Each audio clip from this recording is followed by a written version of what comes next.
Hello students, very good morning to all of you. आज हम first chapter के remaining topics discuss करेंगे। इसमें हमारी नेक्स्ट हेडिंग है the emergence of two power blocks. अब जो वर्ल्ड है वो दो ब्लॉक्स में डिवाइड हो गया था। एक वेस्टर्न अलायंस के नाम से था, एक ईस्टर्न अलायंस के नाम से था।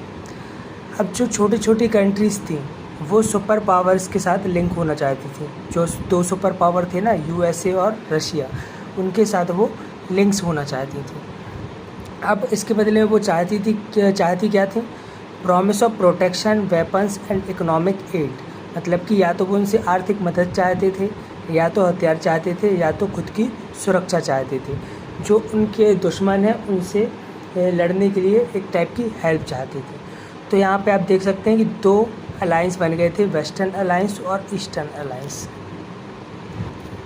अब जो वेस्टर्न अलायंस था वो जनरली अमेरिका ने बनाया था, यूएसए ने। इसके अंदर जो एक ऑर्गेनाइजेशन फॉर्म किया गया उसे बोलते हैं नॉर्थ अटलांटिक ट्रीटी ऑर्गेनाइजेशन, जिसको नाटो बोला जाता है हिंदी में। ओके।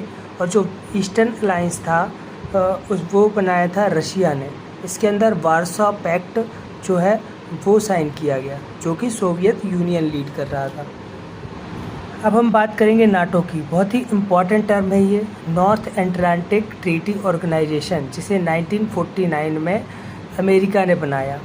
अब इसको बहुत ही अच्छे से आपको देखना है। मैप में आप देख सकते हो जो ब्लू कलर का एरिया है, ये सारे नाटो के अंदर आने वाली कंट्रीज़ हैं। नाटो है क्या? तो जनरली एक आर्मी अलायंस है। यूएसए ने सभी कंट्रीज़ की जो आर्मी है उनका एक ऑर्गेनाइजेशन बनाया था, और वो एक दूसरे की सुरक्षा करने के लिए एक दूसरे से प्रॉमिस किया था। अब नाटो के अंदर जो जो कंट्रीज़ आती थी वो हैं United States, Belgium, Britain, Canada, Denmark, France, Ireland, Italy, Luxembourg, Netherland, Norway, पुर्तगाल, ग्रीस। फिर 1952 में और भी कंट्रीज़ ऐड हो गई, जैसे ग्रीस एंड टर्की। 1955 में वेस्ट जर्मनी और 1983 में स्पेन। अब दूसरी तरफ रशिया ने वार्सो पैक्ट बनाया। इसमें भी उसने अपने साथ में कुछ मित्र देशों के साथ आर्मी ऑर्गेनाइजेशन बनाया, जिसका नाम रखा गया वार्सो पैक्ट। इसमें रशिया के अलावा Albania, Bulgaria, Slovakia, east Germany, Hungary, Poland और रोमानिया, ये कंट्रीज़ रशिया के साथ थी। अमेरिका ने जो ईस्टर्न एरिया है या फिर जो साउथ ईस्ट एरिया है उसको कवर करने के लिए दो और ऑर्गेनाइजेशन बनाए। इसमें एक था SEATO, south east Asian treaty organisation. ये इसने 1954 में बनाया, जिसमें अमेरिका के साथ साथ Australia, France, Britain, New Zealand, Pakistan, Thailand and USA जो थे वो इसके मेंबर बने। साथ में एक और ऑर्गेनाइजेशन था जो 1955 में बनाया, जिसे बोला जाता है the central treaty organisation, CENTO. Okay. इसमें अरब कंट्रीज़ थी, ज़्यादातर जो इस्लामिक कंट्रीज़ हैं वो इसके मेंबर थे। अभी हमने ये दो ब्लॉक देखे, ईस्टर्न अलायंस और वेस्टर्न अलायंस, जिसमें रशिया ने अपने मित्र देशों के साथ संधि कर ली थी और अमेरिका ने अपने मित्र देशों के साथ संधि कर ली थी। तो ये दो अलाइड जो थे, इनसे हटके एक तीसरा अलाइड भी काम करने लगा, और इसे नाम दिया गया non aligned movement. Okay. Non aligned movement, जिसका शॉर्ट फॉर्म नाम है। ओके। NAM इस शॉर्ट फॉर्म इसका नाम है। अब जो नॉन अलाइड मूवमेंट था वो ना तो रशिया के साथ था और ना ही अमेरिका के साथ था। ये चाहते थे कि हम अलग ही एक हमारा ग्रुप रहे।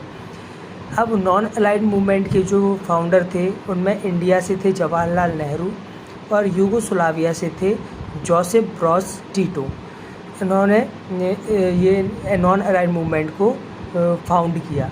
और भी थे, जैसे इंडोनेशिया से सुकर्णो, घाना से क्वामे क्रूमा और इजिप्ट से गमल अब्देल नासिर।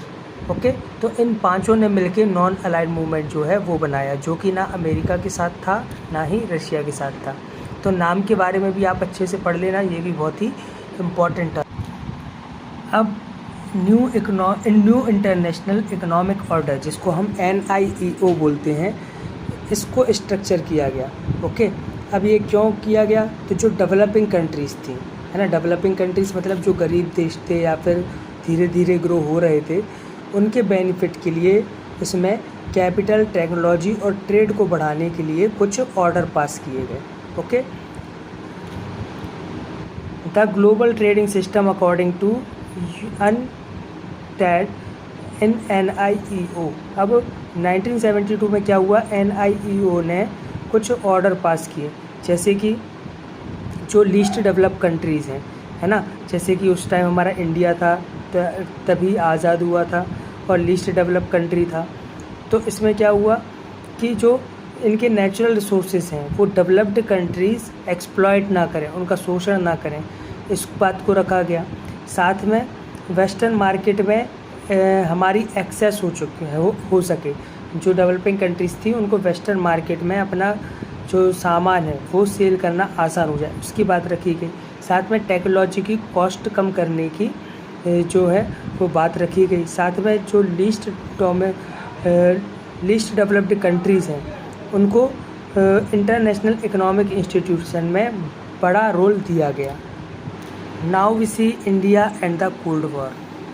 अब जो इंडिया है वो नाम को लीड कर रहा था, नॉन अलाइन मूवमेंट को लीड कर रहा था, और साथ में ये भी देख रहा था कि वो दोनों अलायंस से दूर रहे। साथ में जो डीकोलोनाइज्ड कंट्रीज़ हैं, मतलब कि उस टाइम ब्रिटेन जो है वो काफ़ी सारी कंट्रीज़ पर जो है राज कर रहा था और उनसे इंडिपेंडेंट हुई थी हाल ही में, जैसे इंडिया भी है 1947 में आज़ाद हुआ था। तो उनके साथ अगर कुछ हो रहा है तो उसके खिलाफ आवाज़ उठाए, ये भी इंडिया का काम था। इंडिया जो है इंटरनेशनल डिसीज़न और जितने भी स्टैंसेस हैं तो वो कोशिश करता था कि जो सुपर पावर हैं और जो उसके अलाइज़ हैं उनके अलावा नाम को भी, नाम जो है उसके हित में भी जो वर्ल्ड में डिसीज़न लिए जा रहे हैं वो लिए जाएं। साथ में इंडिया जो है सुपर पावर और अदर इनके बीच में बैलेंसिंग करता था। Now criticism of India's non alignment policy. अब इंडिया की जो नॉन अलाइनमेंट पॉलिसी थी तो उसके बारे में क्रिटिसिज्म क्या क्या है? तो पहले तो जो इंडिया का नॉन अलाइन मूवमेंट था उसे अनप्रिंसिपल्ड बोला गया, मतलब कि इसके कोई अपने रूल्स और रेगुलेशन वगैरह कुछ खास नहीं थे। ठीक है, it is suggested that India was inconsistent and took contradictory posture. और उस टाइम जो इंडिया था वो इनकन्सिस्टेंट था, मतलब कि एक सी यहाँ की पॉलिटिक्स नहीं चल रही थी। India sign treaty of friendship in 1971 with USSR for 20 years. अब क्या हुआ कि हम पहले तो अलाइन कंट्रीज से दूर रह रहे थे, ना रशिया के साथ थे ना अमेरिका के साथ थे, लेकिन 1971 में हमें उनकी ज़रूरत पड़ी और हमने ट्रीटी ऑफ फ्रेंडशिप साइन की। अब ऐसी क्या ज़रूरत थी कि जो हमें USSR के साथ फ्रेंडशिप करनी पड़ी? तो आपको पता होगा 1971 में पाकिस्तान के साथ हमारी वॉर हुई थी, जिससे पाकिस्तान जो है बांग्लादेश में कब्जा किए बैठा था और वहाँ के लोगों को परेशान कर रहा था। तो वो इंडिया ने ही सॉल्व किया था, तो बांग्लादेश क्राइसिस था उस टाइम, तो इसलिए हमें USSR से फ्रेंडशिप करनी पड़ी। लेकिन USSR से फ्रेंडशिप होने के बाद भी हमारे USA और अदर कंट्रीज से रिलेशन अच्छे बने रहे।